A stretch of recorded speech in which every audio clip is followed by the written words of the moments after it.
Ska Delight. 2 years of work, 72 hours of material, and 200 kilometers of travel to find the answer to one question. What is ska? For me, ska is, like I said probably earlier, it's a taste of the Caribbean, taste of sunshine. Ska to me is, it's a kind of way of life. Ska for me is a nice music, is a groovy music. Ska for me is happiness, delight. Ska music means different things for different people. But what you have to understand about ska music now, it's a subculture. Ska is both a music and a dance. Well, ska is the people's music, you know, and it's all about people. And like Alberto said, making people dance and feel good. Well, ska is still a music for a group, a special group of people. So it's not for the big mass. This is ska!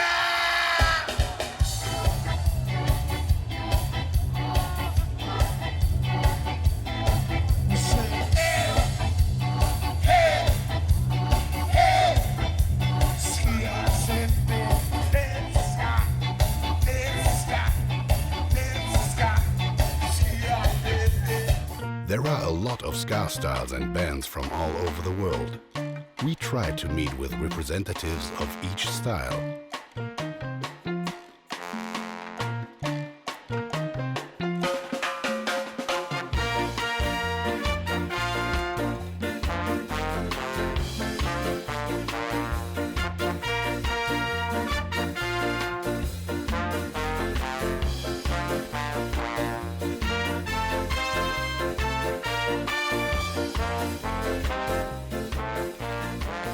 We visited rehearsal rooms, concerts and festivals, as well as people connected with this music.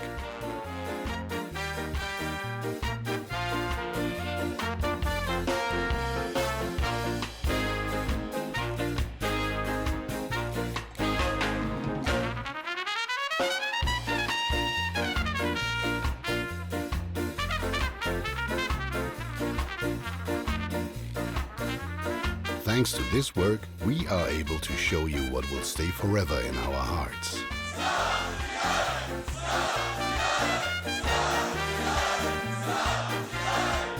The stage is a magical place. Some artists return after long years of absence. Some plan to leave it for good, and some stay on it until the end of their life.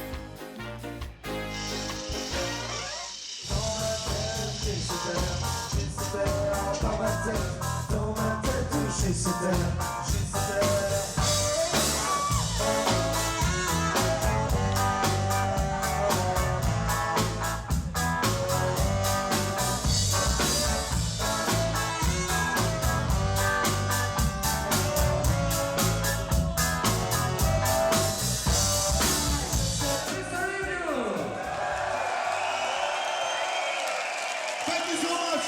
You want to hear one more song, man? You want to hear one more song, man? Okay, then we zoom on the floor.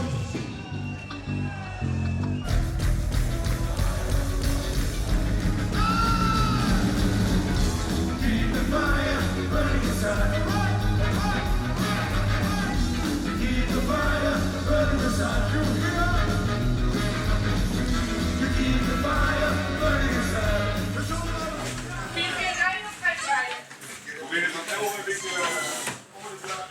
Well, some very last famous words of Mr. Review, huh? Yeah, it was the last gig. Ska was in me for like 40 years or so. And although after tonight Mr. Review won't be playing anymore, Ska will live on forever and ever.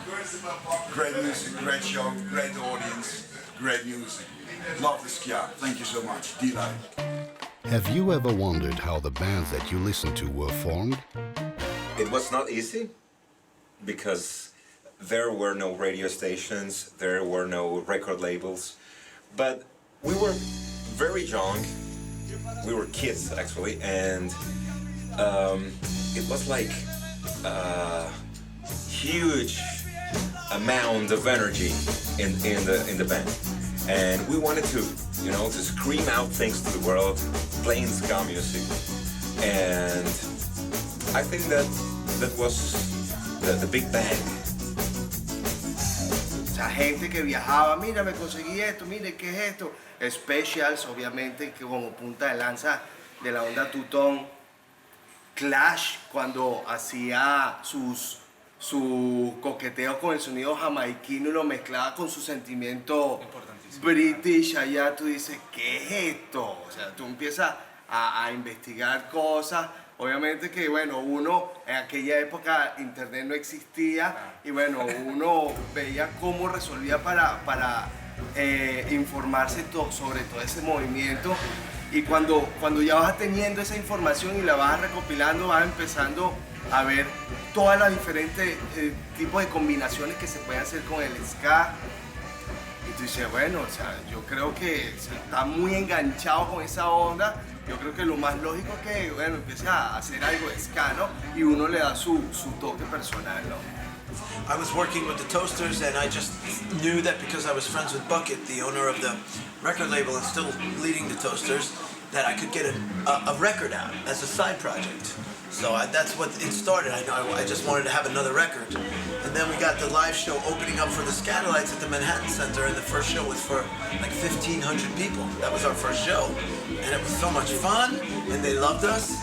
And then from then on, I was like Rocksteady Freddy, and I was going for mine with this band, I was like, let's go. So.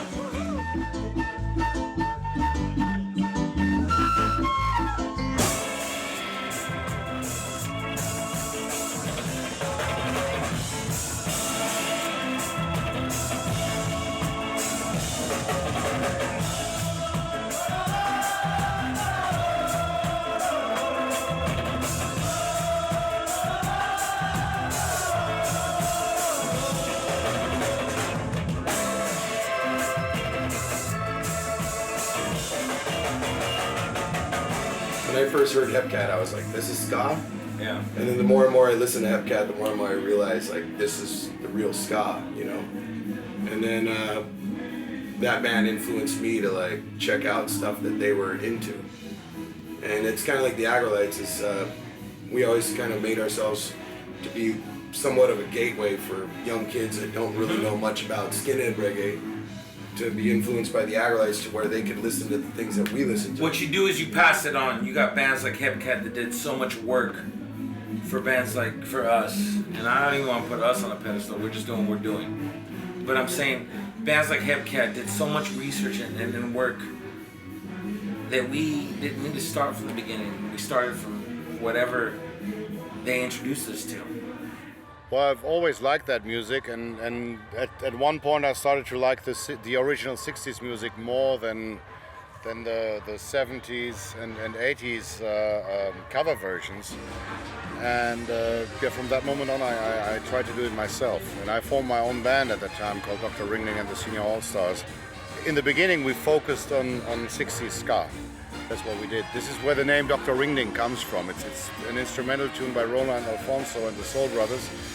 That was a band that was formed after the Ska Delight had split up in the 60s, and it's an instrumental tune called Dr. Ring-a-Ding, and in the beginning you hear a woman saying hello, an emergency case for Dr. Ringling.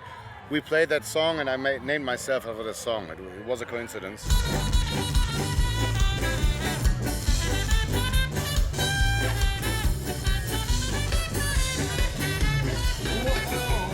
In Slovakia, there was a communist country, and it was strange to get some good releases, to get LPs of ska. We are from Bratislava, capital of Slovakia, and we are near to Vienna, capital of Austria. And there are some radios playing Western music. In between of pop music, there was madness, specials, and so on, and we heard it, and it was big influence for us. It was something new, something totally strange, like pop music in Slovakia, in Czech Republic, in Poland, in Hungary, in Russia. There was so-called socialist pop, very bad, really very bad music. we decided we must have band. No one was good instrumentalist, but we want to have band. So there was the first step.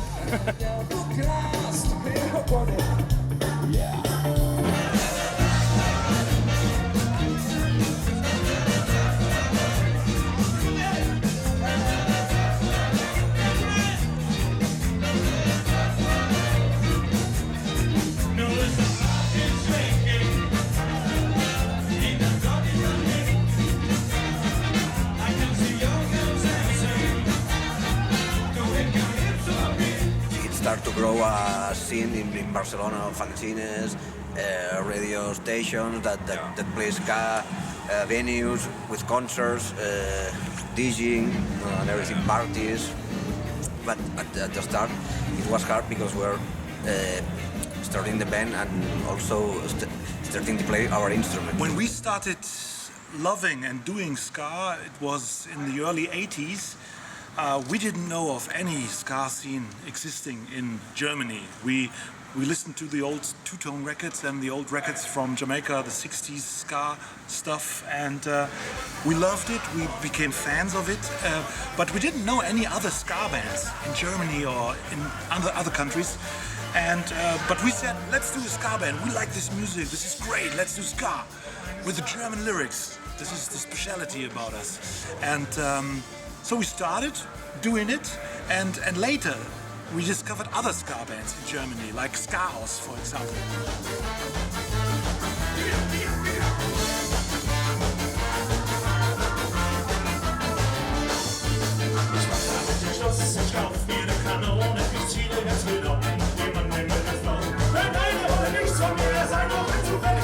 We just started, we were bad, we were shit, we were really starting to do ska. We didn't know how to do it, yeah. We didn't know how to do it. Our drummer didn't know how to play the offbeat, yeah. He had to learn it, yeah.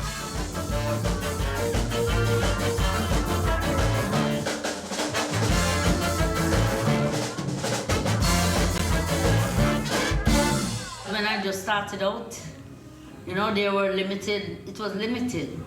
You're in a man's world, and the producers look out for the men, you know? But for me, it was a blessing because whenever I go on stage, when I started with Ska Delight, I was only doing one song. And then people keep asking, they want to hear more, she's good. And that's where I got my blessing.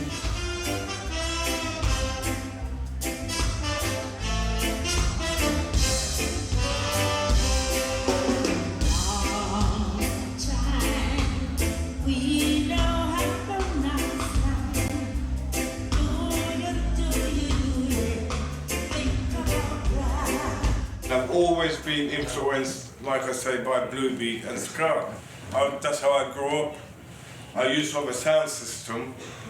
I went to young boys prison, but we call it Borstal. But it was for young boys who got into trouble with the police. I was there for 1 year. And after I came out, I got into the specials. I started behaving myself.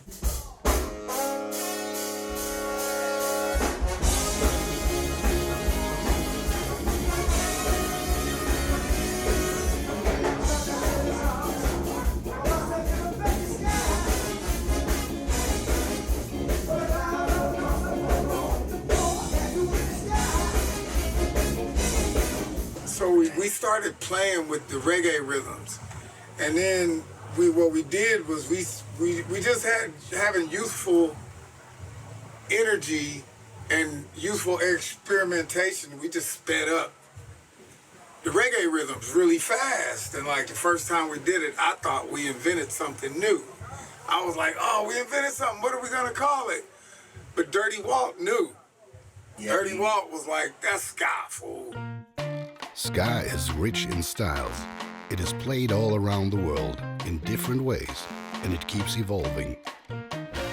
Well, the whole thing, let me take you from the beginning, because the first ska musicians were jazz musicians. So we already got the jazz influence even before the music was born, right? And I'm from St. Louis. As for me, I'm from where the blues was born.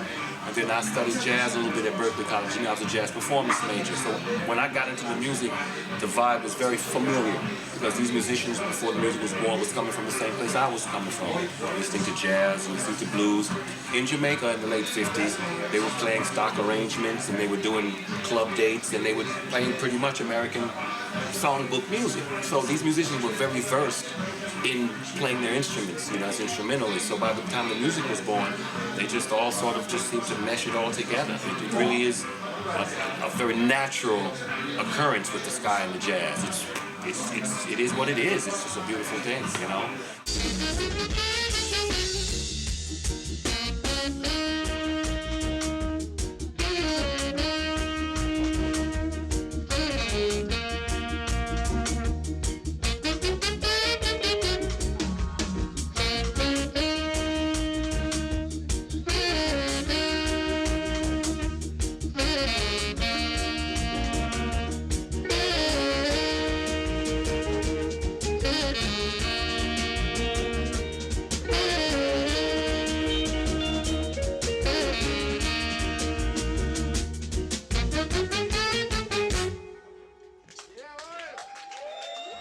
Well, ska wasn't really invented. It happened, kind of happened in Jamaica in the late 50s when the rhythm and blues and the boogie of the southern states were very popular on the islands. And at some point the Jamaicans decided to do their own recordings. So you can hear very old recordings of people like Owen Gray, Derek Morgan, Laurel Aitken playing boogie and rhythm and blues, because it's been very popular from people like Fats Domino, Roscoe Gordon, Louis Jordan. And from there, ska emerged. There was always the offbeat. It was already dominant in the rhythm and blues. This so the Jamaicans played that and made it gave it a bit more of a stress. Ska was invented because it came from boogie woogie. You know, Jamaican many years, because it's so near to Florida, Miami this is so. Jamaica, we have a bondage with America because it's only one hour 20 minutes with the plane from Miami to Jamaica, and we can listen to the American radio in Jamaica. You can listen to American radio, WINZ. You could listen to it, and JVR and all this. You could listen to it. And those days, Jamaica was the mentor. We call Calypso mentor. And then the ska came from boogie woogie. Because the boogie woogie and rock and roll was the thing in my time, you know, boy, you know. And then easy snapping. And that's where the ska came from, you see. And somebody got the idea, a guy called Capulus Beckford. It's a very famous hit, I think he died now. He's a boogie woogie guy, and then somebody goes, but now the guy with the horns, and some guy with the piano, and so started a ska. The reason why they call it ska because the guitar is playing ska.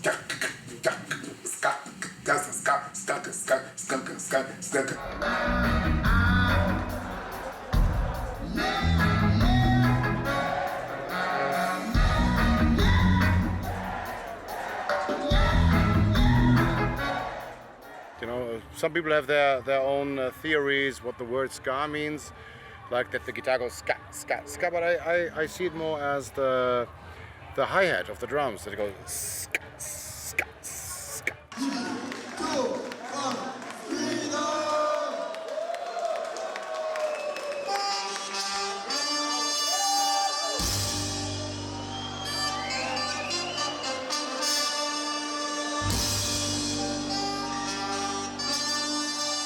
From Studio One, I think Coxsone wanted to change the beat, but it's as if he was searching for someone.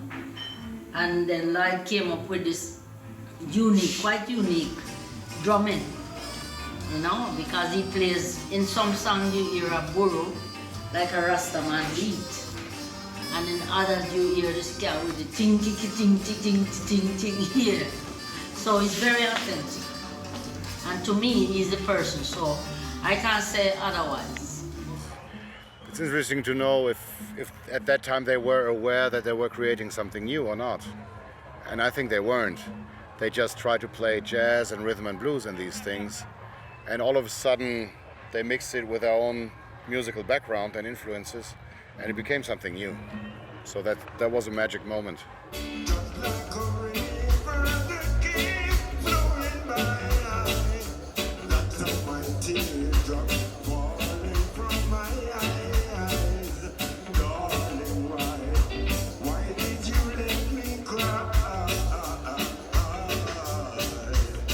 The beginning of ska really started out of other music, which is our island music. Music like mento and calypso. But the ska itself became more worldwide. The mento and the calypso was more like a highland thing. But when we came with this new ska with people like the Ska Delight and so on, it grows from there. And then people like Millie Small and Desmond Baker and quite a few other people has resonate to the world. And then after this ska music, then come the rock steady, and here come Bob Marley with reggae, which explode the whole world. So that is really the whole story of it.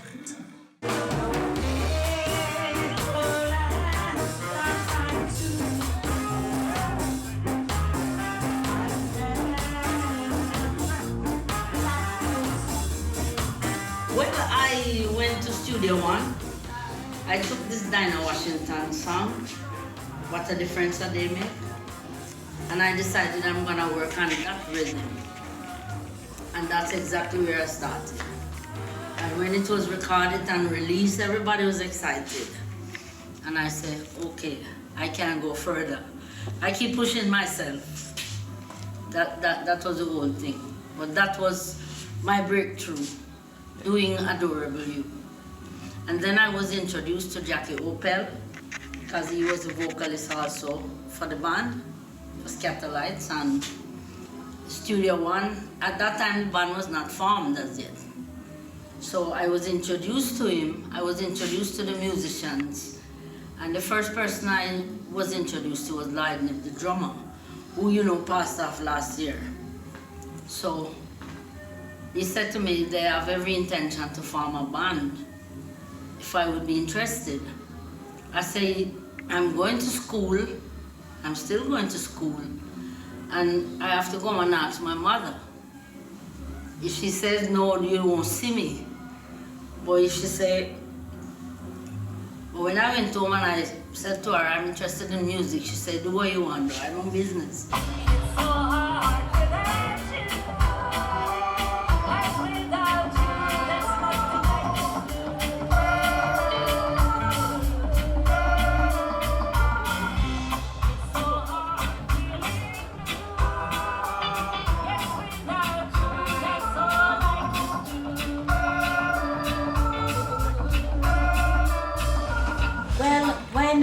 When I think about ska, I still can't get it into my head that something as small as that, you know, could have bring all this out. Because without ska, there would be no of this going on, you know.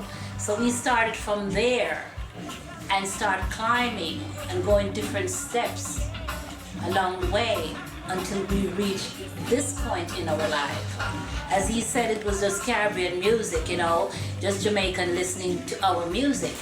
Now it's all over the entire world, you know. So it came from one little seed, you know, and then you get a big tree, you know, a large tree. I know I'm eating some of the fruit. You know, I was excited about music, and when I heard my voice on vinyl, that made it even worse, you know, so that was it.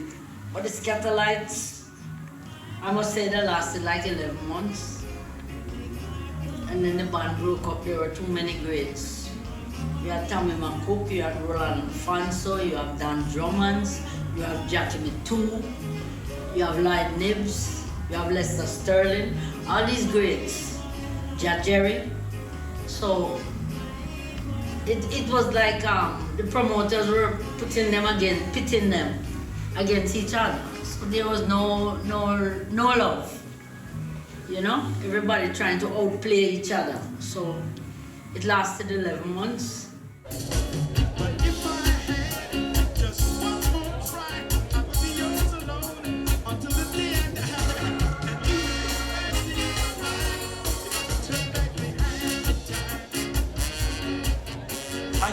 I think when it started, see, let me try and kill the myth about some of the reggae ska music. Some of one of the great bands in Jamaica was the Ska Delight. There was Carlos Malcolm and the Afro-Jamaica Rhythms. There was Byron Lee and the Dragonaires. There was a lot of bands, but most of the bands in Jamaica, like the Ska Delight, the band leader, which was Tommy McCook, he was Panamanian. He wasn't born in Jamaica. Roland Alfonso was a Cuban, right? He wasn't born in Jamaica. So if someone says to you, unless you're from Jamaica, you can't play ska or reggae music, it's crap. You know, it's a lie. It doesn't matter where you come from, as long as you're interested and you love the music. I don't think that the people did it on purpose to say, okay, we will create something new and we'll call it ska. I don't think it happens like this. It was like, we play rhythm and blues, and then probably they couldn't, or they had too much other musical background with them. So it was bound to happen. I think whoever claims to have created or invented ska music is lying. And the Jamaicans were influenced by all the American, all the way down to the boogie woogie stuff. I mean, you listen to Jackie Mittoo's lines, and that's funk music, you know? So, I mean, when people listen to Jamaica, they're almost listening, it's like you said, a gateway to, it's a ping pong thing, from American music to Jamaican music. We share with them, and then they share back with us, and it's a beautiful thing. It's just taking the music to another place and then sharing it, you know? Yeah, and from there it got popular. The Jamaicans and other inhabitants from other Caribbean islands came to England, because England had colonialized a lot of these islands. So they got there and they brought their music to England.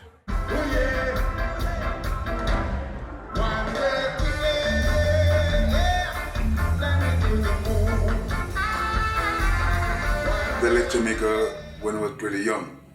I came to England and finished my school in London and so on. And we started out as the Bees, ska. We wasn't the only band who was playing ska music, and we met Laurel Aiken. He found us as the Bees, and we used to back him. Then after backing him, we decided to back Owen Gray. He was a Jamaican legend as well. Owen Gray taught me to play piano. Then we back Rico. Rico taught me to play the trombone. Then we back the Pioneers. We back Toots and the Natives. We back the Ethiopian. But the most important, the first big person who we back, who was very famous, was Prince Buster. It all started with me in Europe, in England. And we was the first band to create the skinhead music. There was no skinhead bands around, and when the first band went on the moon, 1969, that's where it all happened, 1969. That's how come Skinhead Moon Stamp and Moon Hop from Derek Morgan, because we took Derek Morgan's song, the song came out in the same week, and we said, oh, that's a great song, singing about moon, because Derek Morgan was the first one to sing about Moon Hop. So I just took the song and used the rhythm, and the yeah, and I write some words, and it turns out it sold much more than Derek Morgan and come to be a legend song. And then we wrote Skinhead Girl, and then we made an album. And the album went to number 5 in 1969. And as you know, Skinhead Muslim was a hit 4 times. 1989, 79, 80, especially recorded again. And it went to number 1. It is special A called A, you know. And then they re-released the old one again, Trojan, and put it out. So one was at #1 and one was at 30 something in the hit parade in England. So Skinny Moon Stamp alone was a hit 4 times, you know.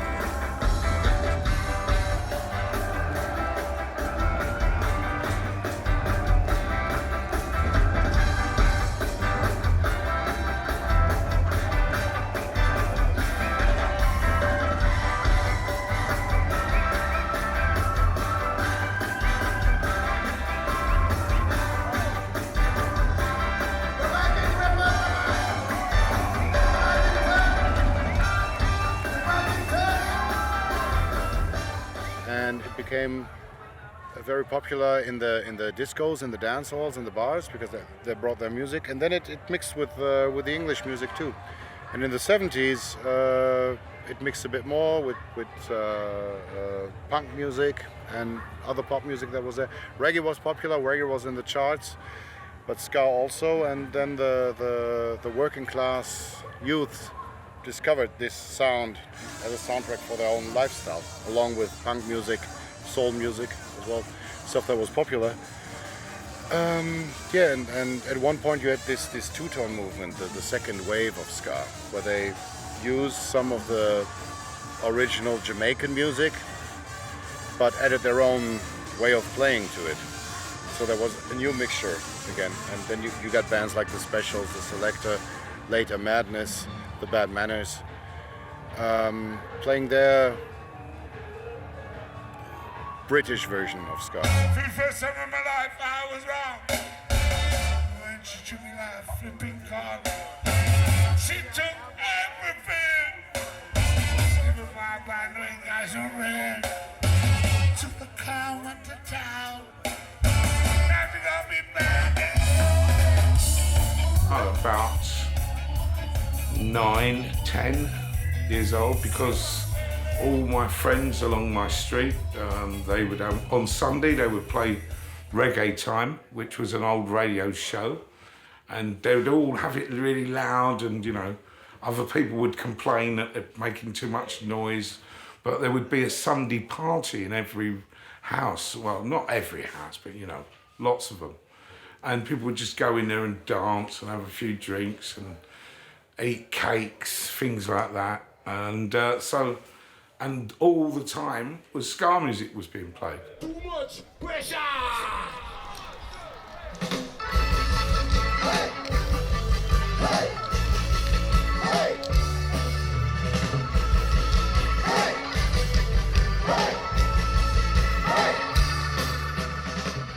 All right, my recollection of it is that there was times were very hard, and there was a lot of us who was into playing music.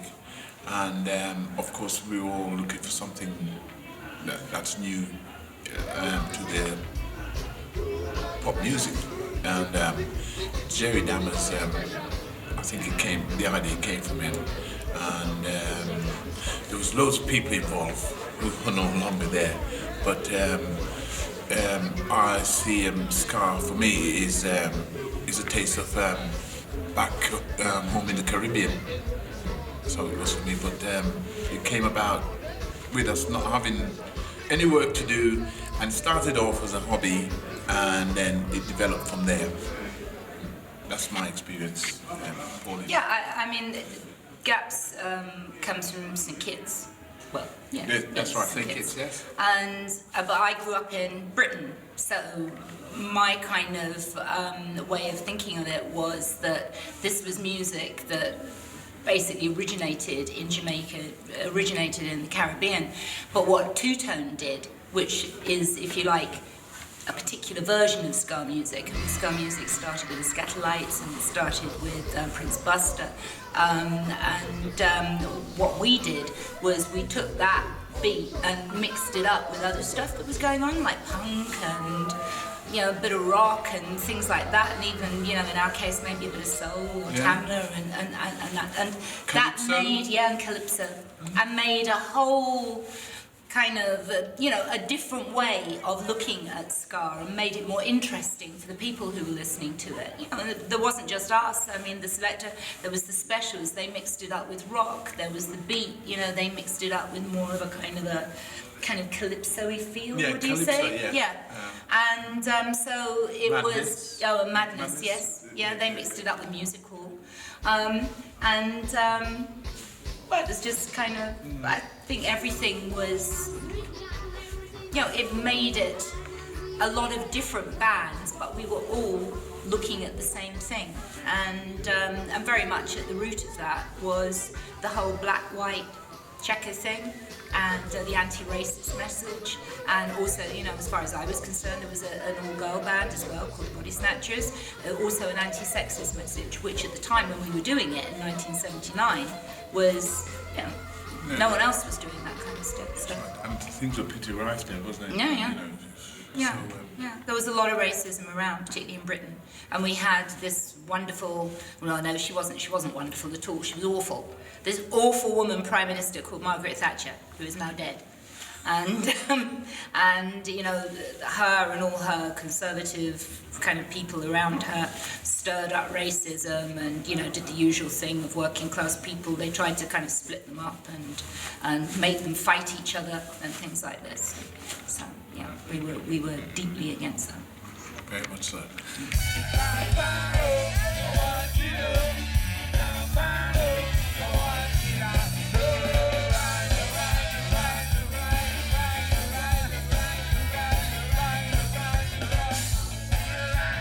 It was a bit of a crazy time, and a new skinhead movement was going on, and lots of rude boys up and down the country, and mod scene was dying out, the punk scene was dying out, but they latched onto it and sort of survived with ska and skinheads, and then Oi comes in, and and it's a growing thing, and it's just I think it's one of the better alternative musics that you can get, because it properly is alternative. It's not like the rock sort of alternative scene, which is mainly all record companies that have got big investments into these bands, which ska just goes on its own merit, and for me it's incredible.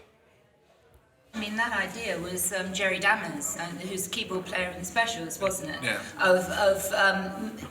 What we did was basically mix black music and white music. Black music being a whole ska coming from the Caribbean, white music being kind of the rock, the punk that was around at the time, because this was like post-punk.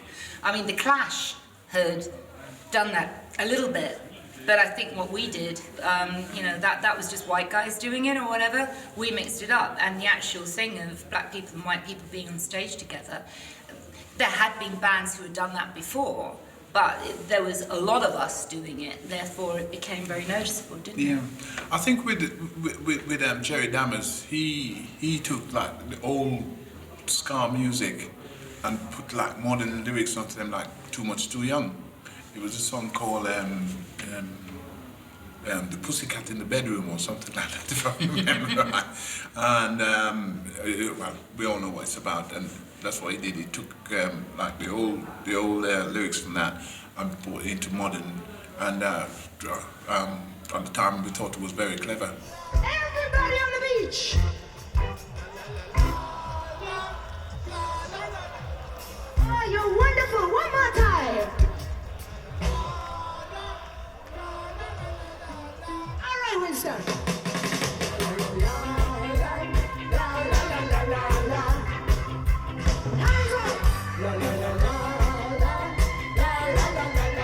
Yeah, certainly it was a struggle, but it was also something that was quite pleasurable, and it was frowned upon by lots of people. They didn't like people listening to this style of music. Why should you be listening to this style of music? But it thrived on its own. And once hits started happening in the charts, and the scene sort of just went everywhere then, so ska just got bigger and bigger and bigger. Well, two-tone belongs to everybody now because everybody feels it. Everybody plays the two-tone music in their own way. They don't play it like the Specials. They play it how they feel it, which is how ska and the two-tone movement works. You play it how you feel it. Later you got the third wave, stuff that was created mainly in the USA. Bands like the Toasters, and then Bim Skala Bim, and many other bands, to mix it more with rock music, other punk music, independent, even with dancehall. The Toasters used dancehall elements in their stuff. They had a guy singing DJ style. You know, we have, you know, people have a perception of us as, you know, this band from the West Coast that actually influenced the second wave, or would it be the third wave? I can't remember. Yeah, somewhere in America, the American wave of ska.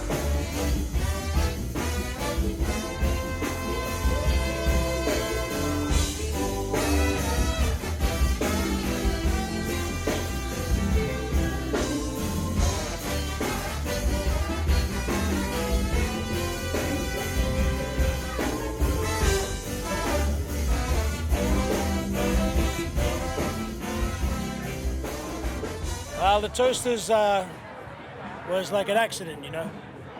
We didn't, I didn't intend for the Toasters to happen, but we started a band in New York City in 1981 with a bunch of guys just tocando, you know, playing around.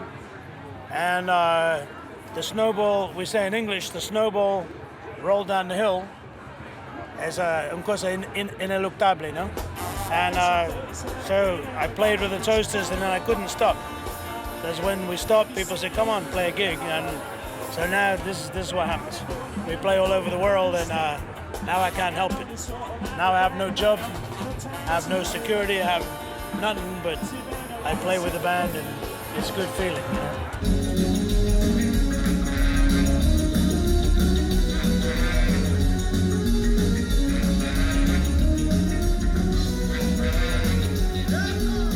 Specials and matters were disappearing, and people still, there was a selection of people who still wanted to hear ska music, and to fill up that hole that they left behind, well, we fit in quite easy. And after a couple of years, ska was gaining more and more interest again, and well, then we're talking about the third wave of ska, and then, well, in fact, we started just before the third wave, and well, we had the fourth and the fifth and the sixth wave. Where are we now?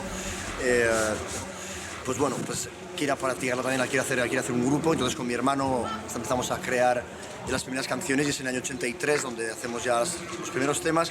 En el 84 sale la primera maqueta y empezamos ya a tocar, y ya en el 85 ya sale pues el disco recopilatorio que hicimos, Cortatu, Cicatriz, Jotaquín, Contusi, y en el 85 sale el primer disco, el primer long play vinilo de Cortatu, de la Iscolari, el tipo con el hacha, pero con los ojos tapados de ser sospechoso, ¿no? Que era lo que se utilizaba en aquella época cuando había manifestaciones. A los jóvenes que íbamos en las manifestaciones participábamos, se les tapaba los ojos para que no se les identificara, pero eso también a la vez nos hacía que fuéramos todos sospechosos.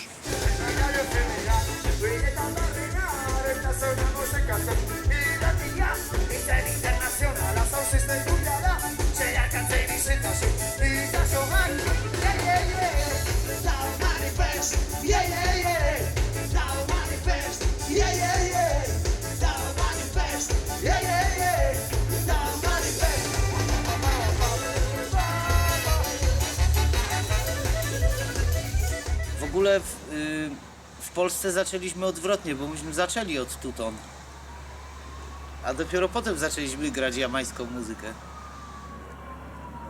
A potem ska. Ska to już właśnie przyszło tak w 89, 90, to już świadomie zaczęliśmy podchodzić do sprawy.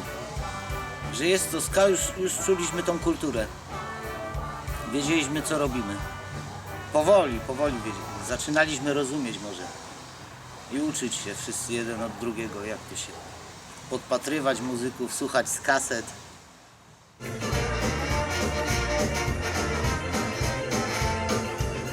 Dla wielu było to coś nowego, coś co wplatane w muzykę punkową, hardkorową elementy, tak jak mówię, jamańskiego offbeatu doprowadziły w połowie lat 90.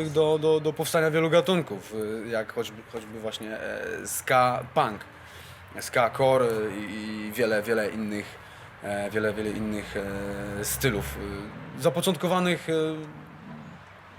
w głównej mierze w Stanach Zjednoczonych, gdzie kapele takie jak The Toasters, Mighty Postons, Beam Scala Beam, europejski skalariak, Ska P zaczęły wplatać w swoją twórczość offbeat jamański. Dzięki temu powstało właśnie mnóstwo odnurzeń muzyki ska. And now you can take from everything. You can mix it with folk music from the Balkan or from Asia, China, rock, pop. In Latin America you get a lot of bands who mix it with cumbia and salsa, and it's really nice that you can combine the different elements and make your own style. But there are also bands who play strictly two-tone or strictly ska like it was played in 1964, or create something very new. Somebody that them a prescribe injection, somebody that them a prescribe transfusion, and some people even go a hold your man. But listen, Dr. Ringling have a different permission. They have the right kind of medication. But you wanna know the lyrics and the musicians. What does this phenomenon mean to the artists who are creating it? And when I first heard the Ethiopians with Train to Scafell, I thought, wow! You know, it absolutely blew my mind. And I just went in the box where my parents kept the record, and I said, who's Cilla Black? I'm not listening to Cilla Black anymore. You know, so it means, to me, it means happiness. I really enjoy listening to, you know, when I'm really down, I listen to some good ska music. You know, it just brings back into the reality of life. The power of this music is that it is done by people who is the root of Jamaican music. It's like you're building a house and it's a foundation. That's the strength of a building. So ska is the strength of Jamaica music in a whole.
Yo creo que fue la primera música original porque se hacía blues, se hacía rhythm and blues, había influencia de música del Caribe, de Cuba. Sí, hay mucho mento en todo. Calipso, mento, pero el ska fue una señal de identidad y de afirmación del pueblo de Jamaica como incluso una industria, ¿no? La primera gran industria musical suya que exportó al mundo.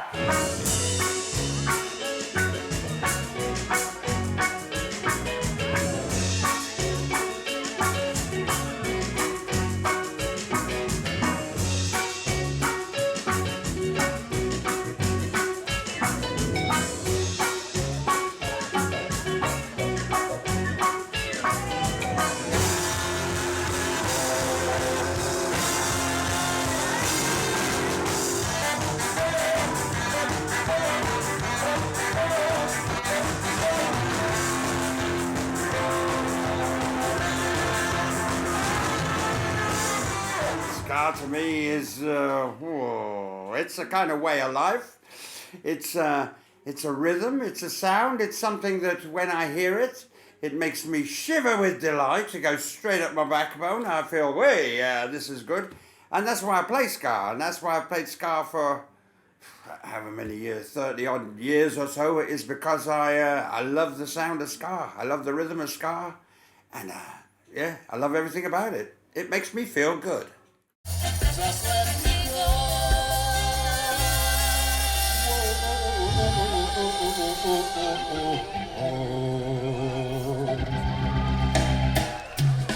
Ska for me is a nice music, is a groovy music.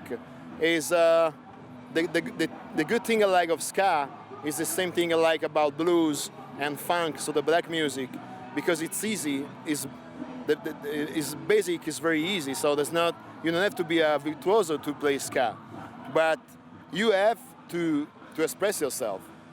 So that's the part I like, because you can really express yourself, and I think for a musician is the best thing you can do.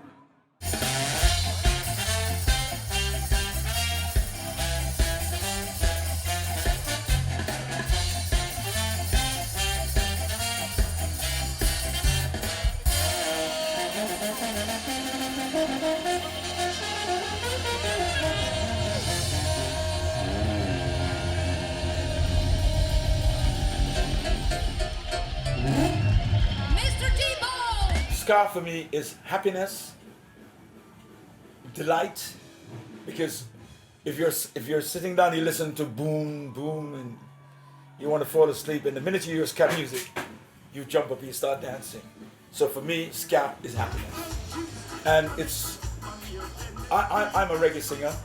You know, I was born in Jamaica. I grew up, you know, in the era where this music was created, and there was a mento, there was calypso, then there was ska, then reggae, and everything else that came after it. But for me, ska music is the music for me.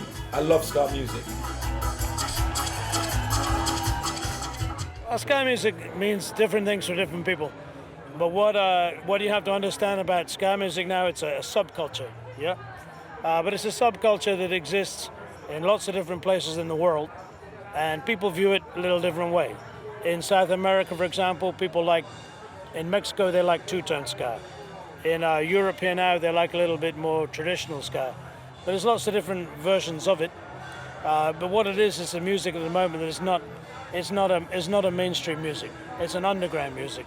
And there's a lot of people all over the world in the network who are willing to support that. So that's the most beautiful thing about it.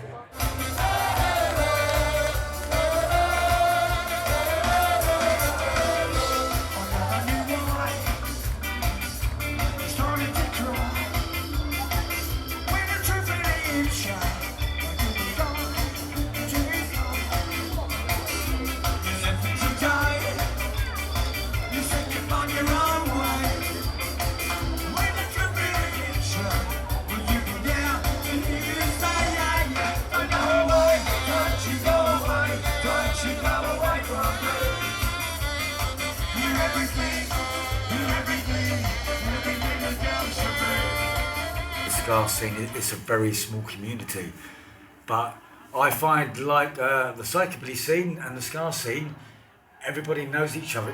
It's not we won't say family because that's too cheesy, but everybody's a part of a community, and that's what makes it good, which I don't think you get in a lot of other scenes, which I really like. There's a really nice vibe tonight. It's all the bands know each other. There's no kind of no rivalry. No one's looking for fame or this or that. What you see is what you get. We're all individuals. Some more than others. I'm not.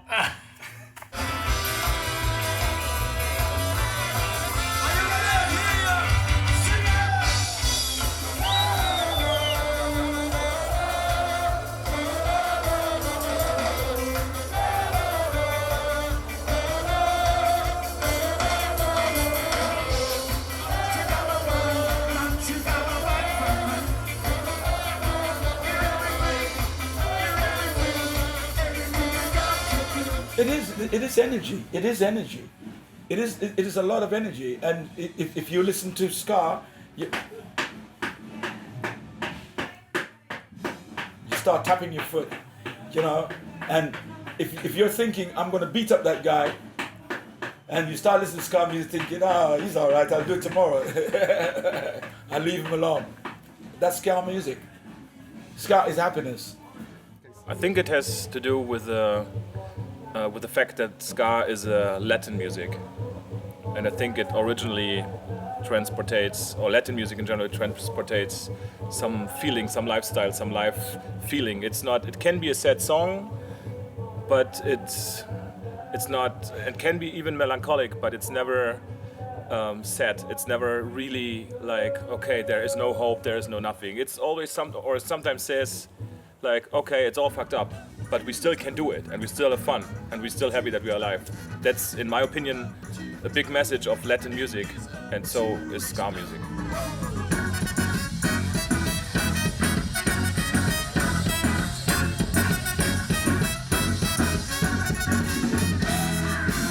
I think the music just came out of the love of the people.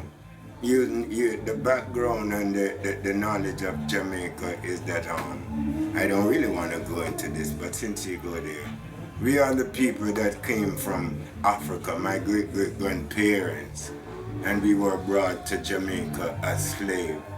And during this time, these people used to sing songs to soothe their mind of the oppression and the aggression that they go through.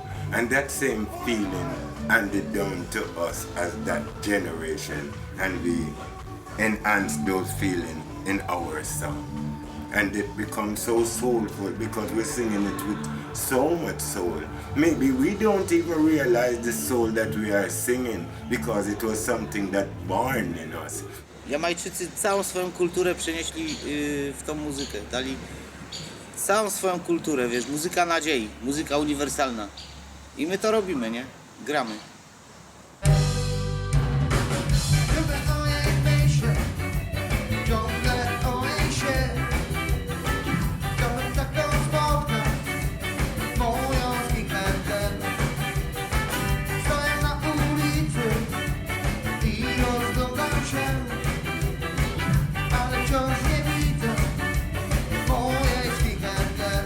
Good melody, really.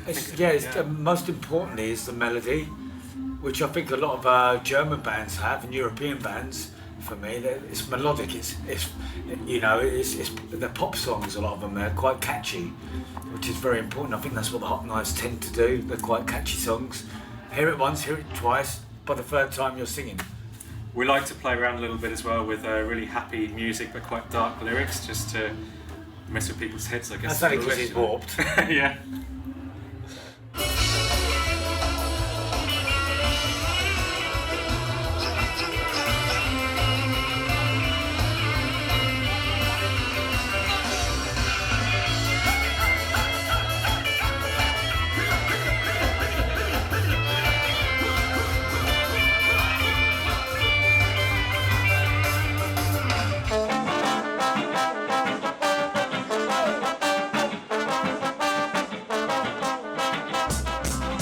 Definitely trying to, with the stuff that I'm actually currently writing for the group right now, putting a significant amount of focus and time and energy on lyrical content.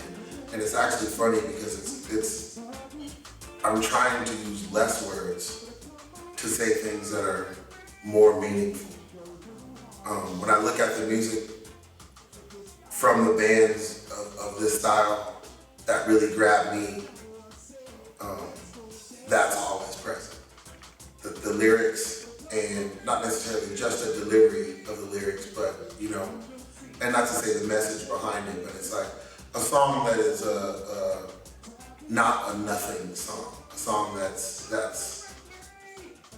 got a little depth to it. You know what I mean? A song, for example, is very important for us. Maybe it's not so important for the people, but for us, we get the vibration and then we got feet with the vibration. Right, because there's also, not to cut you, there's a story behind all the music too. You know, back in the day when Jamaica was starting to have its independence and become to know itself as a nation and create this music. It was a very special time. And sometimes we like to celebrate that too, freedom. You know what I mean? And being able to do your thing the way you want to do it. Like New York Ska Jazz Ensemble for myself.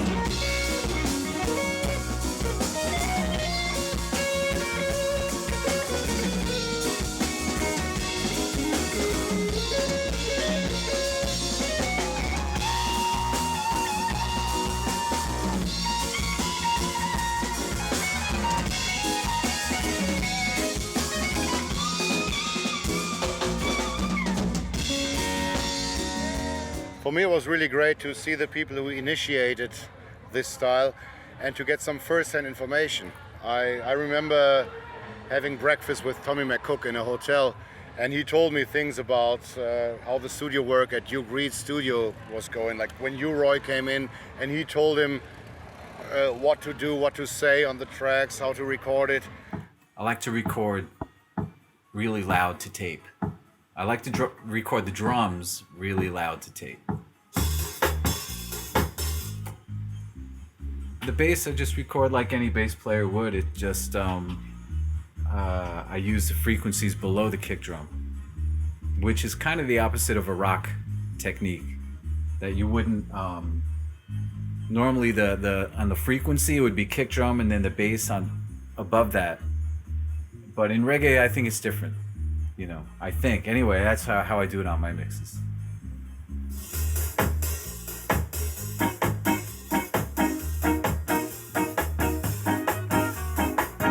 The secret is recording to tape. It's not really a secret, it's just not convenient, you know?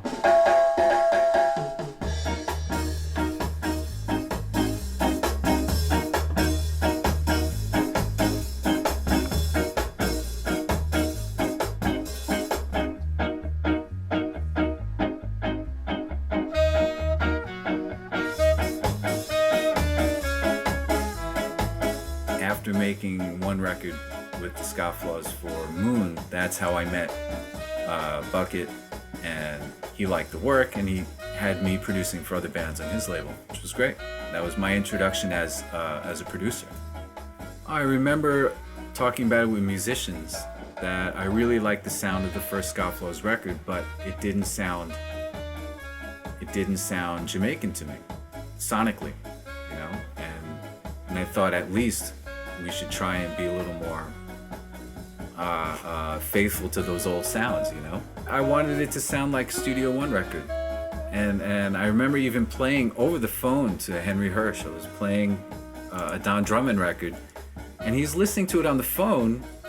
This is like 1992, so, and he's like, oh yeah, they're using ribbon microphones, you know, you have to compress really hard to tape, and you have to, you know, they're getting over on certain things there, and he already knew, you know, vaguely what I was trying to do, which was really cool. But once I got invited to produce at Virgin City, then I had free time. It was the first time I had access to a studio without the clock running, and the budget wasn't being spent, and I could experiment on my own time. And that's when that's where I learned to be an engineer. Just trial and error with my own rhythms, other people's. Sometimes, and most of the experiments I did was on my own music. So that's where I got into getting these sounds that I thought that a proper engineer might not want to try to get these sounds because it involves distortion, and that's not, you know, some engineers aren't willing to fuck up the sound, you know, and even though I'm like, yes, please, you know, fuck up that snare drum. You know, their professional conscience doesn't let them, so I had to do it myself, you know, which I still like actually is when like here at Nico's place, I really like that the recording desk and the machine is in the same room with the musicians, so you don't have this problem with talkback. And it was the same at Virgin City. It's getting harder for me to tell, knowing what I do about what can be done to the music after it's been recorded. It's hard for me to really even say which ones I know were well recorded or just well mixed or something was, you know, so much can happen now.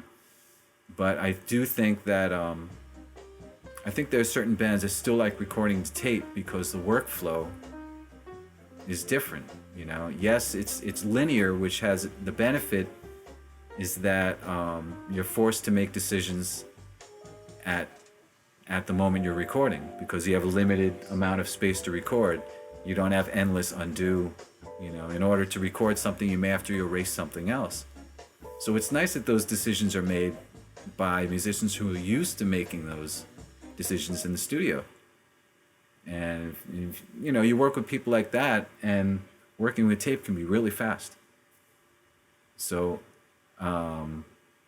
who's still working like that these days? I think Dave Hilliard still works like that, you know.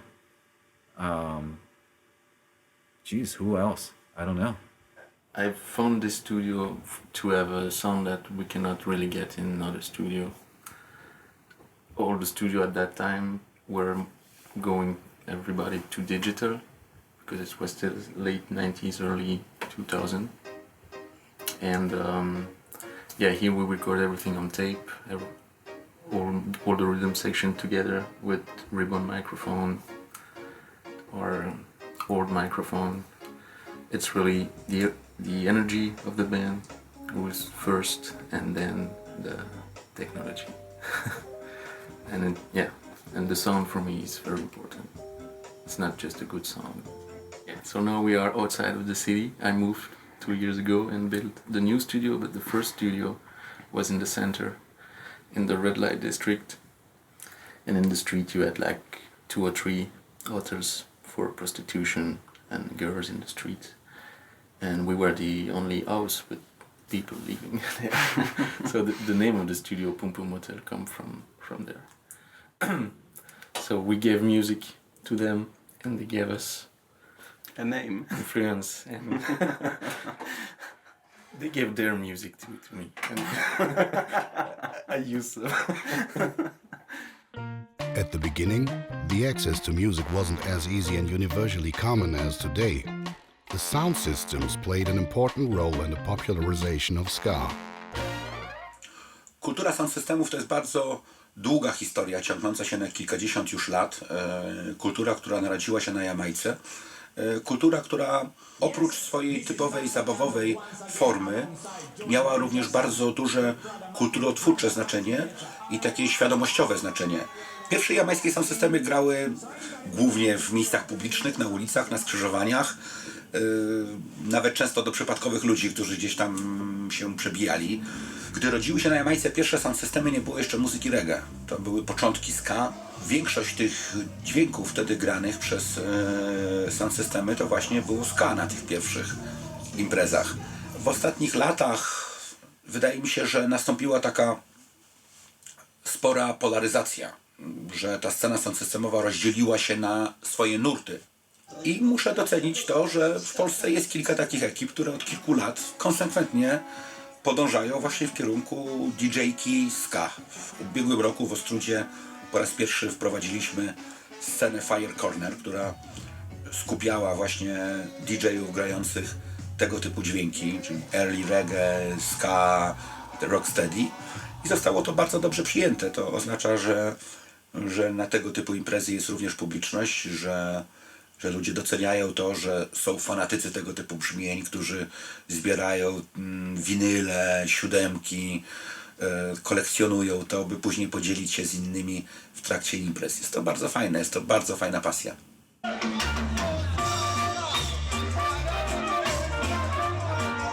Ska music is inextricably linked with the rude boy and skinhead subculture. Rude Boys. Kultura Rude Boys, tak, to była pierwsza, zaznaczmy, młodzieżowa kultura na Jamajce, w Kingston. Wówczas Rude Boys kojarzeni byli bardziej z gangsterką i kontrolą ulic, także przemysłu muzycznego na ulicach, chociażby Trenchtown, Kingston. No Rude Boy, samo słowo rude oznacza człowieka bezczelnego, tak? Bezczelnego i no, niegrzecznego, więc kultura Rude Boys jednoznacznie z tym się kojarzy, tak? Zresztą nie tylko nie tylko ubiór, jak garnitury, kapelusze, krawaty, ale także no, przede wszystkim zachowanie iście gangsterskie, no i wręcz brutalne, bym powiedział. Natomiast współcześni Rude Boys to przede wszystkim pasjonaci muzyki, tak? Pasjonaci koncertów, imprez na żywo, niezbyt zaangażowanych, można powiedzieć, społecznie, natomiast wiedzących, czego chcą, czego oczekują od życia i wokół tego się koncentrują. Czyli imprezy, koncerty, kultura jamajska, muzyka ska. Myślę, że Rude Boys równie dobrze można uznać za jakby kulturę, która miała później wpływ na powstanie ruchu skinhead w Wielkiej Brytanii poprzez właśnie falę emigracji Jamajczyków do Londynu. Dlatego uważam, że nie byłoby kultury skinhead, gdyby nie byłoby kultury jamajskiej Rude Boys w Londynie.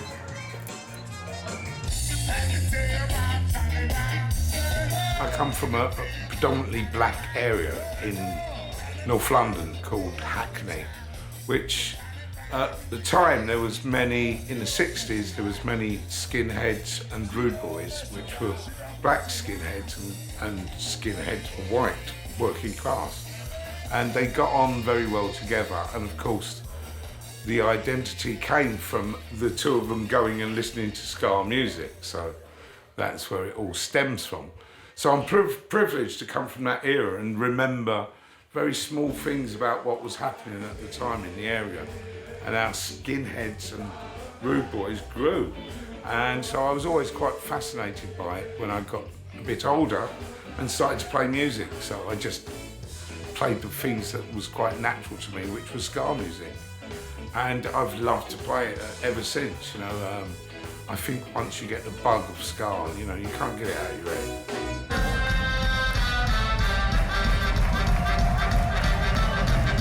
We say thank you!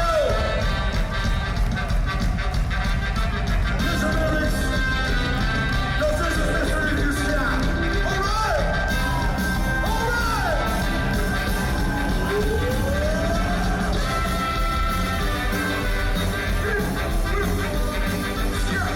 It's more like a fashion. I think the rude boy style is more like getting into the music, feel the music, and act like it.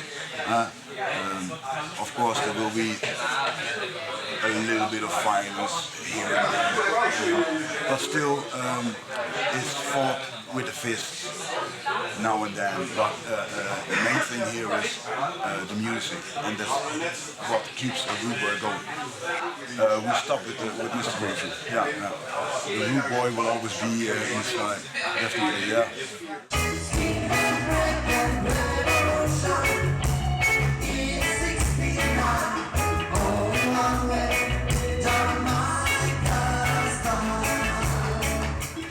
Jeżdżą na te festiwale, wiesz, faceci koło 50 z Sosnowca, skinheadzi. Są jakieś festiwale, ja patrzę, wiesz, oni jadą, bawią się dalej. A normalnie żyją, wiesz, normalne życie prowadzą. Czyli jest ta kultura w sercach mocno zakorzeniona.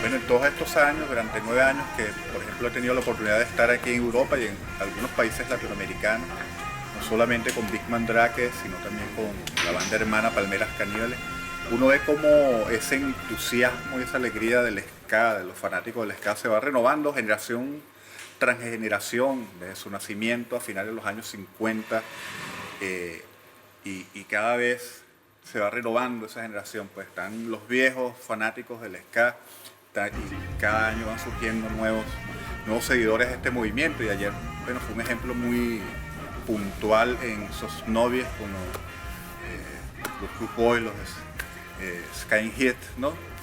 Que eran gente en su mayoría de los años 70 y los 80 tal vez, y bueno, estaban allí haciendo presencia con su indumentaria, con su baile, con su alegría, y su forma de ser, ¿no? Sosnowiec jest takim miastem, gdzie jak powiesz ska, to dzieciak taki z ulicy, on wie, co to jest ska. Bo jego tata chodził na imprezy ska już. Rozumiesz? To trzeba, nie, w fajnym mieście mieszkam. Że wszyscy wiedzą, wiesz, co to jest za muzyka.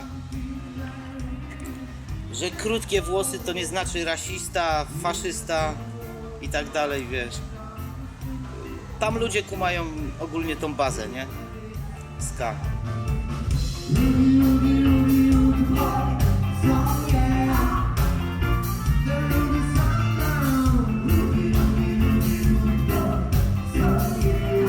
When it arrived in Europe, it was a mixed culture. It arrived by Jamaica immigration in England, so white kids listening black music together.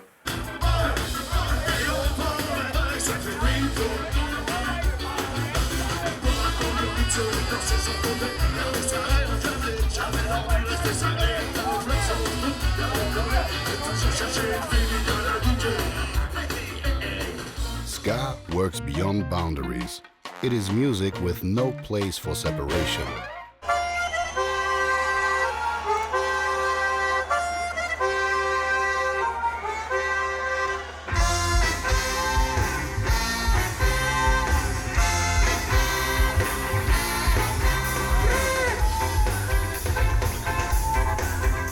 Yo creo que, como he dicho antes, al ser una escuela, ¿no? Creo que es la música que más visualiza desde sus orígenes incluso lo que es una filosofía antirracista, una filosofía de encuentro entre culturas. Si nos remontamos a lo que sería en Jamaica, los inicios del ska, estamos viendo que está surgiendo de repente a través del afterbeat. Otros dicen que quizás el afterbeat venía precisamente del gospel y de la manera de dar las palmas en el gospel que va al contratiempo. O sea, estamos encontrando de repente un montón de diferencias sobre el calipso, todo lo que serían las músicas también caribeñas.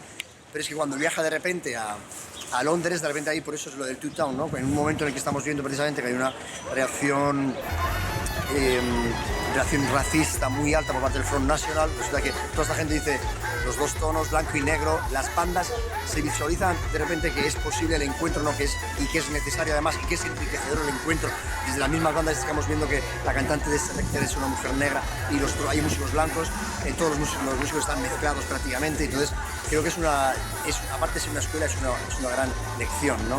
Y entonces, en ese sentido, creo que es muy importante el que la gente pueda visualizar desde un escenario como realmente el encuentro enriquece, ¿no? Y lo que sería, y el rechazo, sin embargo, nos produce ser más ignorantes. Well, it's like I said, I think that the ideology behind two-tone was definitely, I mean, it's opposites. It's anti-racist, you know? Why can't black and white people celebrate the things that unite them rather than the things that divide them? Society wants divisions to be made among working people because then it takes our eyes off the fact that, you know, all the bankers and people like that, they all mess up the world and we're the ones that have to pay for it. And so we were trying to get people to do that, to celebrate and unite in those things, you know. And I mean, if there's any enemy, it's not each other, it's them over there who, you know, promote that whole kind of thing.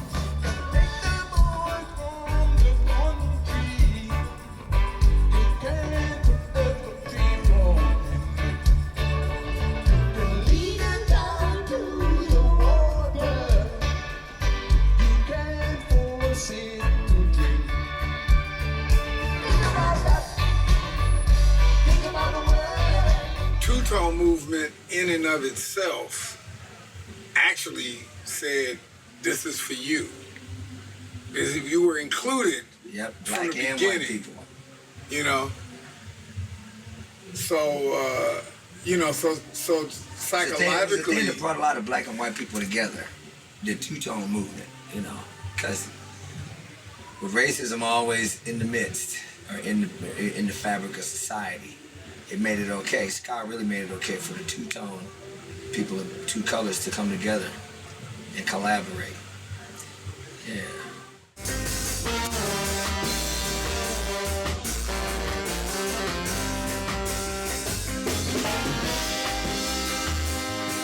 So the color of your skin has nothing to do with this. In respect to that, everyone has to realize Bob Marley was half black and half white. So these color lines have been broken down, especially in the early 80s by the two-tone movement. You know what I mean? I've had the pleasure to tour with Selector. I have the pleasure to tour with the Specials, and had to get like first-hand knowledge of what those people were trying to do when they were initiating those scenes. And that thing was all about unity. It was all about unity. It was all about the black and white together. The first concerts outside of Münster, when we played with other ska bands and the people didn't know us, that was a hard time, because in the beginning singing German was strange for the people. Nowadays many bands sing in their tongue, in German. But at this time, at the end of the 80s, many people think, what, they sing German? Well, are they kind of right-wing people, or what? Are they Nazis? And we soon proved that we were not Nazis at all. We made a song especially against Nazis. But in the beginning, some people came to our concerts which were Nazis, because they thought, oh, they sing German, this is my band. But so we had to take the distance to these people.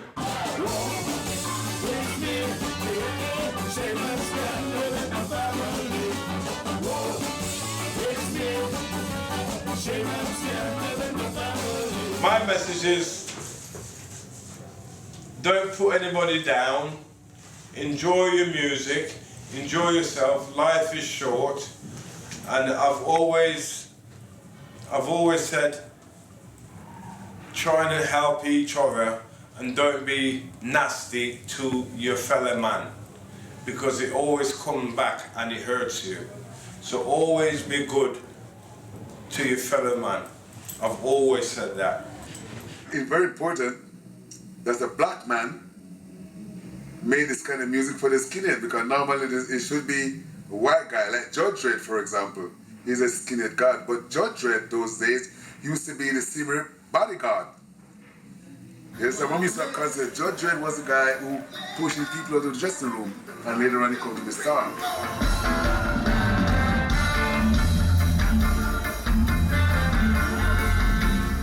Ska comes in generations. Some artists are not with us anymore. But are they really dead?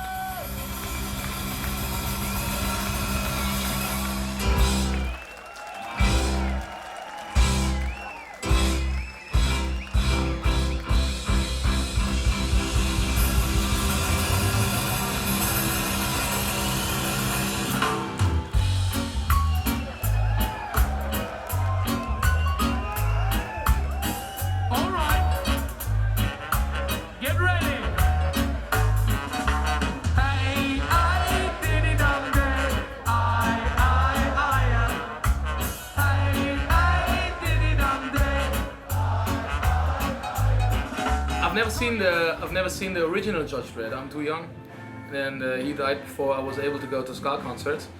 But I heard many people who said, "Oh, it's kind of the same energy," and people really love it, because it's something that wasn't there for a long time, and it seems to be quite the same energy, and they really like it. Yeah, they're reacting good to it. Twice a week, a smelly job when she cleans the yard. She's wiping off the counter. Life on a farm is hard. It's so hard, it's so hard. Pull on the tip, up with the cock, and 6 on the dot, it's up with the car, say! Well, that was in 1998, in March. He had a show in England, and he had a stroke on stage, a heart attack, and he just fell onto the stage, and people were thinking he was making fun and was a part of the show, but then they realized it wasn't, and when the ambulance came, it was already too late, so he died on stage. And I think he would have liked the story if it had happened to somebody else. That's how he was, but yeah. 15 years, but not forgotten. I love all his tunes. I really love Judge Dredd's music, because it's really funny, and it's not too serious about yourself, and it's just fun having a lot of people who sing along, because it's a very easy job for me, because I do like sha-la-la-la, and everybody on it just dum-ti-ya. So it's really not a hard job for me, and I just, you know, the energy which is coming back is really, it's great for me, and yeah, there's something happening. There's something happening when we play all these songs because everybody knows it, and it wasn't there for a long time, and now people really, I think they want to get it again, and also young people who never got the possibility to see the original Judge, they really like the concerts. I was happy to meet people like Roland Alfonso because he did this recording Dr. Ring-a-Ding, and when I told him what my stage name is, he was happy about it. He thought it was a funny thing. And yeah, but then you see how these people pass away, and he also had a stroke on stage, Roland Alfonso. That's a very sad thing. He died later in hospital. Desmond Dekker, I really loved him. I think he's one of the best singers of the genre when it comes to the technique. A great singer, wonderful person too. Yeah, when he passed away was a real sad thing. Great musician, he had great hits. We have seen all these bands coming and falling. We have seen historical people that's not with us now. We've been playing with Roland Alfonso with the Ska Delight in 1991. The first time Ska Delight played in Barcelona, we played with them. Yeah, with Roland Alfonso, he's now dead. Joey Breve, Johnny Nips, all those people, you know. It's something that motivates us to keep walking and keep doing what we do. Laura Latkin, one of the first concerts we did, it was with Laura Latkin.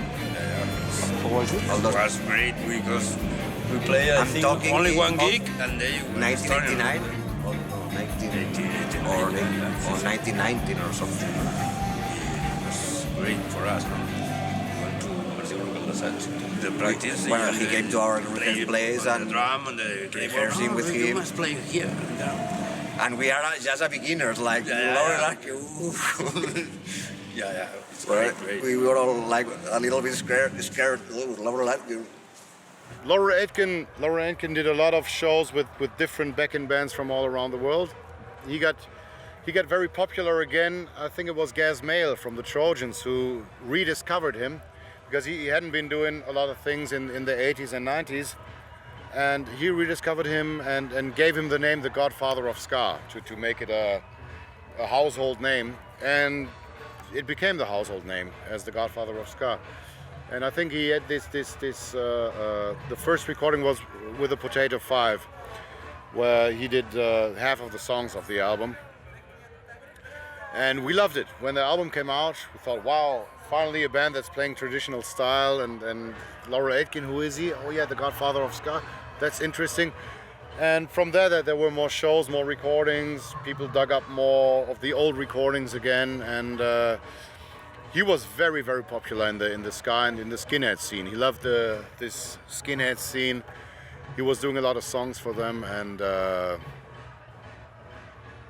yeah. But he got pretty old, and I mean, it was nice to see that at an old age he finally got the recognition that he deserved, that he didn't get over the 20 years before that he hadn't been so active. But here comes the important part. The people without whom there would be no concerts.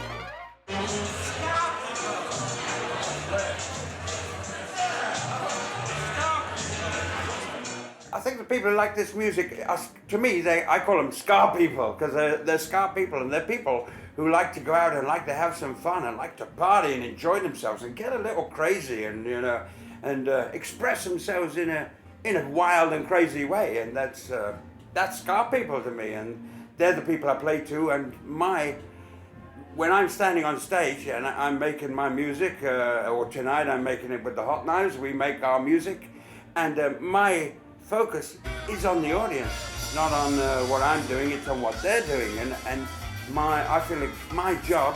I'm not happy. I'm not satisfied until these people are going crazy, and then I think, now I've achieved what I'm here to do. Get these people crazy.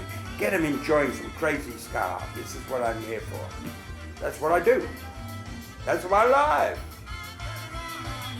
The ska is authentic, as I said, and the people enjoy it.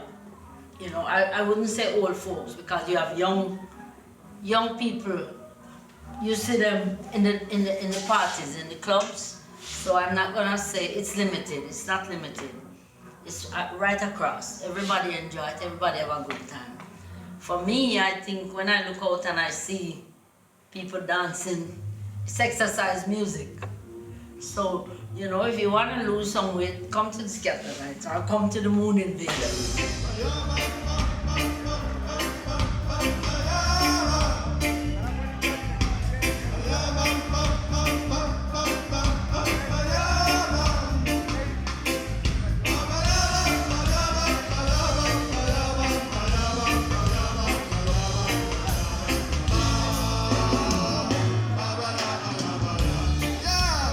Well, I sincerely believe that, you know, when I get on stage, the people that are in the audience, they came to see me. And I want to be close to them. So I try, like the preacher is preaching a sermon, you know, and he wants everybody to feel him. That's the way I feel. I want everybody to feel me. So that's why I go to the audience and the audience come to me. Because they would like to feel good within themselves. And I want them to feel good, because when they feel good, I feel good.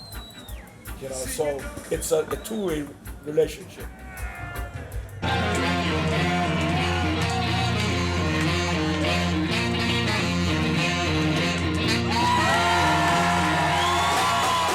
We play with the audience. We don't play for the audience. We play with the audience. It's an interaction. Yeah. If there's a distance, it's shit.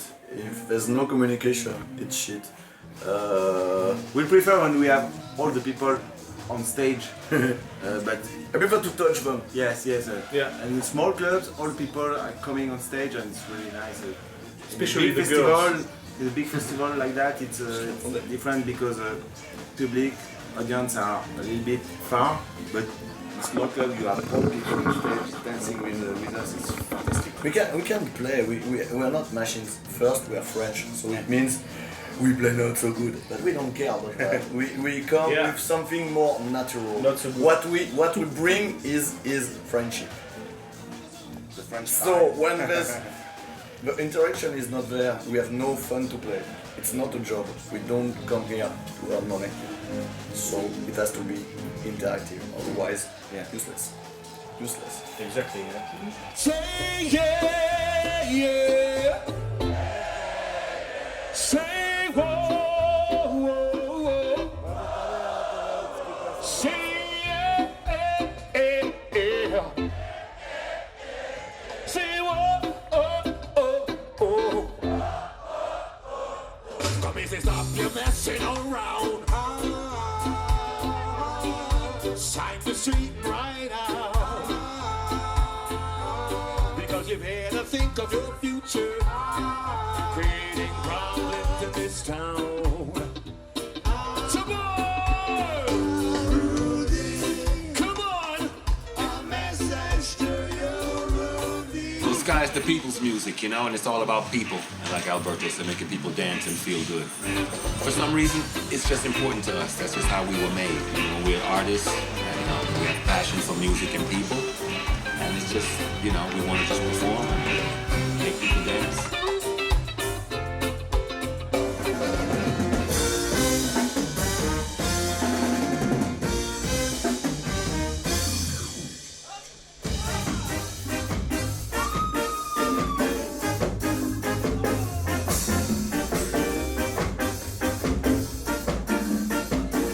Właśnie dla mnie najważniejsze w muzyce ska są chyba te momenty, kiedy na koncercie zespół naprawdę dobrze gra i wszyscy mają ze sobą kontakt wzrokowy, wszyscy wiedzą, że to jest ten moment i w pewnej chwili publiczność też to wyczuwa i nagle pałeczka się, jakby wymiana pałeczki, podbijanie.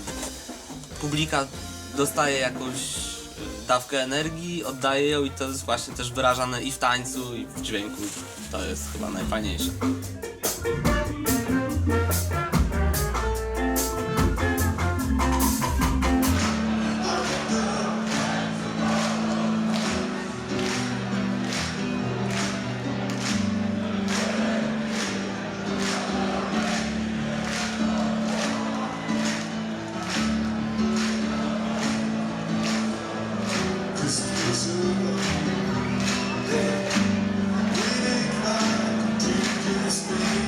It's always like a game. You give and you take, and well, that keeps you going in ska music for 30 years. It's always good to see people who are influenced, but and not only influenced, but love the music and singing along with us, or singing along with the brass lines and stuff like that. It's very nice to see.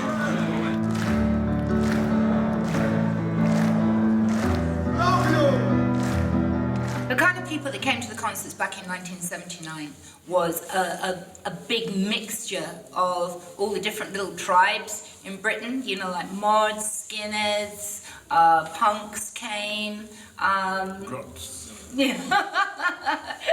but yeah. Yeah.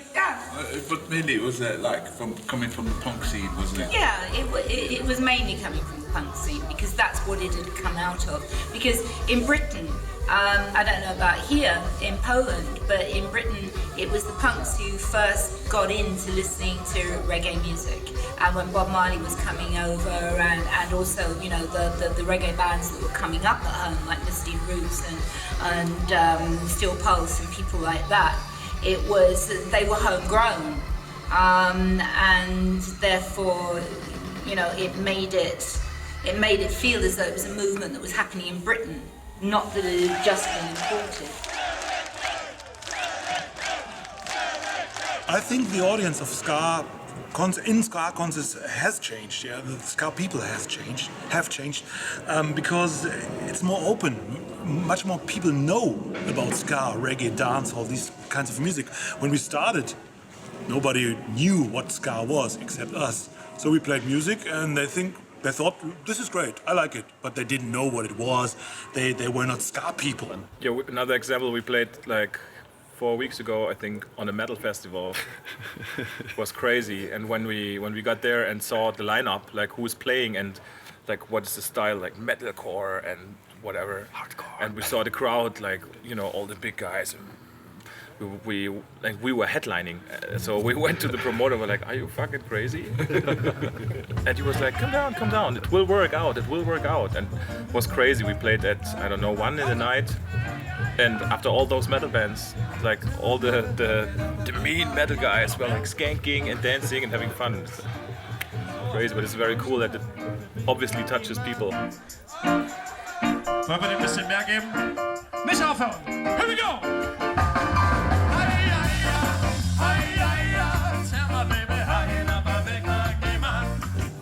The first time I worked in Germany, it was in Potsdam, yeah, and this is years ago. And when I saw the audience, you know, I just couldn't believe it. You know, that these guys were out there singing my songs and singing to me. You know, I was overwhelmed.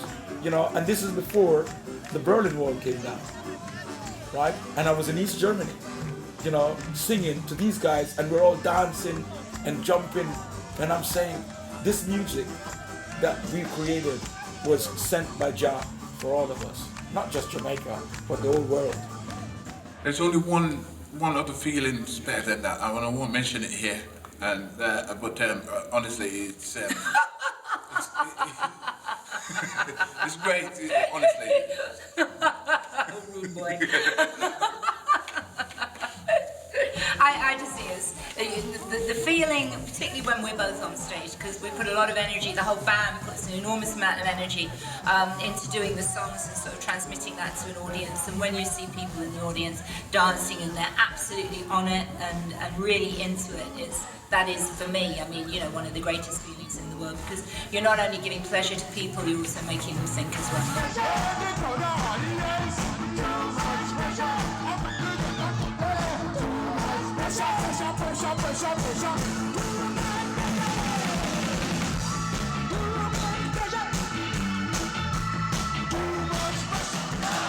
What is the direction that ska music is taken? In which way will it evolve? And in which way can it still impress us?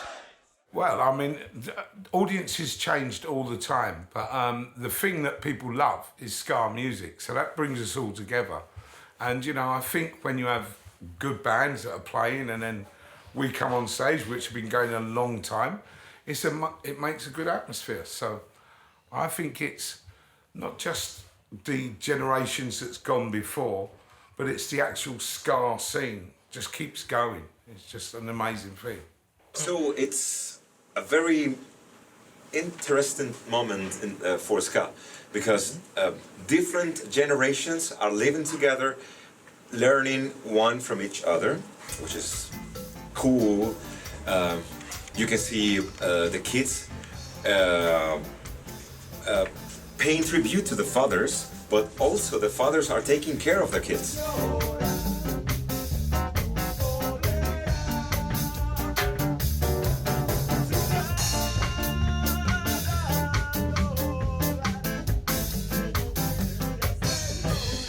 Ska music is not quite on the high that it was, but that's why we're still doing it. We're still trying to keep it there and get it higher and higher.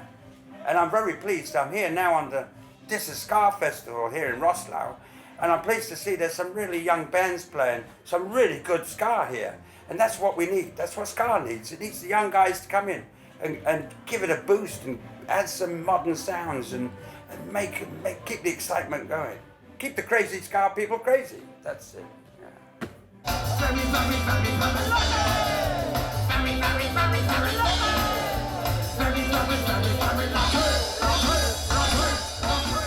see. What do I see in the future? Well, like I said, I think ska is gaining more and more popularity again in Europe. I think it's a good sign. I see many new bands who are really good. Like on this festival, the Mighty Sounds Festival where we are right now, I saw a lot of young bands that really impressed me, that are really good, that play music that I love very much. So I think there's hope. And still I see some of the veterans who are still doing it and getting the recognition they deserve. And maybe at one point I'll be a veteran as well and probably also get the recognition.